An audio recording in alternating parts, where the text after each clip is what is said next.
Hi, this is Corin. I've been talking a lot about noticing physical patterns. I did a post on Instagram about it and I talk with my clients about it all the time. So we're gonna do a little exercise on that today. So just go with me. It's gonna seem a little silly. I do it in class and it's very, very interesting, okay? So the first thing you're gonna do is lie down on your back on the ground. So come on down to the ground, take a deep breath.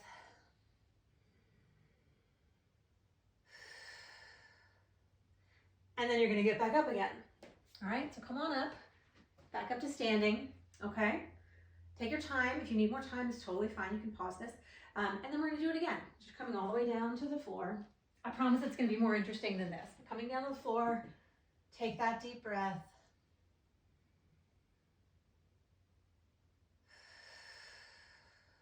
And then come back up again.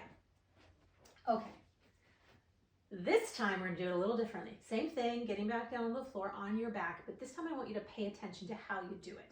So the way that I do it in my head when I do this, and I'll do it out loud for you now, is that I say, okay, well, I take my right foot behind me and I put my right knee down, and then I come down my right hand and my left arm is up here, my left knee is bent, I come on my elbow, and then I roll down onto my back, and then I extend my legs and arms, right?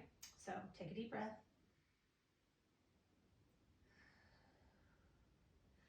Come back up again, all right? Take your time, come back up again. And then we're gonna do that one more time, again, paying attention to what you're doing. So just noticing, talking it through, right? Right foot comes back, right leg's front, whatever it is. There's no right or wrong to any of this, right? Come all the way down, take a deep breath, and then come back up. Okay, here's where it gets interesting.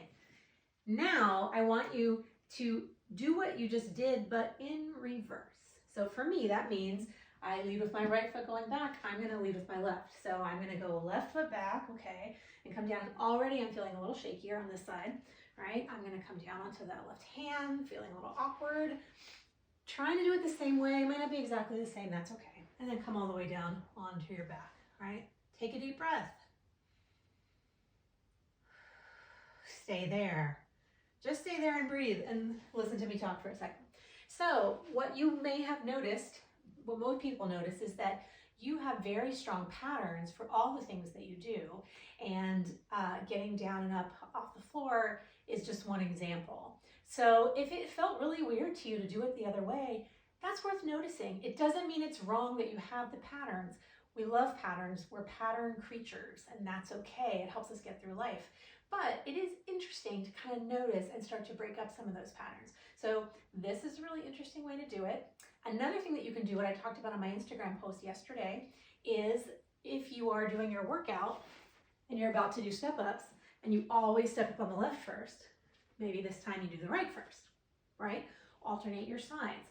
The other thing you can do, and this is a little piece of homework for you, is you can start to notice in the world, what foot do you lead with when you have to step on something? So whether it's a curb or stairs, most of us probably have a side that we always lead with. So for me, I think it's probably my left, and I think that's because I feel more stable on my right leg than I do on my left leg. So if I always step up on my left, right, that's a pattern. So I can, if it feels safe, think about occasionally purposely breaking that pattern and stepping up on my right, just to give my body some movement variety. So that's your homework. Notice your patterns. You can notice it in other ways too. Maybe you sit down on the couch exactly the same way every time. You put your arm on the arm of the couch. You always put your left leg beneath you. Those are the kinds of things that you can try to play with and just see what it feels like. If you notice anything interesting, let me know in the comments. I love to hear about people's discoveries about their patterns.